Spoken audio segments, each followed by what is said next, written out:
Good morning, travelers. If nangita mo area asa ninyo i-celebrate inyong special occasion or gusto lang mo banding and chill with your friends and family, itry ninyo din sa bagong private resort na few minutes ra gyud from Cagayan de Oro sa Casa Pablo Farm and Private Resort dinhi sa Zone 6, Igpit Opol, Misamis Oriental.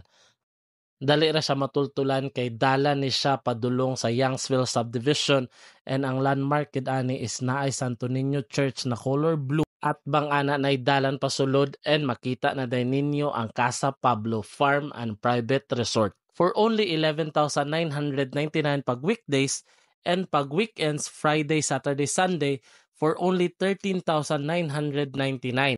Maka-accommodate ni siya 30 to 40 packs and 15 katao na pwede matulog and just add 250 pesos for the extra person.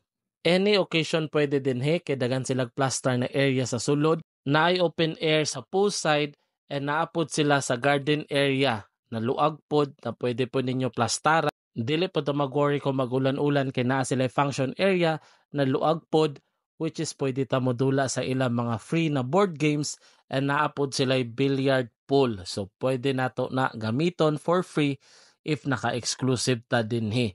Plus pagyud sa ilang amenities kaning entertainment area na pwede mo Netflix and chill and pwede pod mo mag KTV dinhi while ang uban naligo sa swimming pool or nagdula sa billiard or nag-bonfire.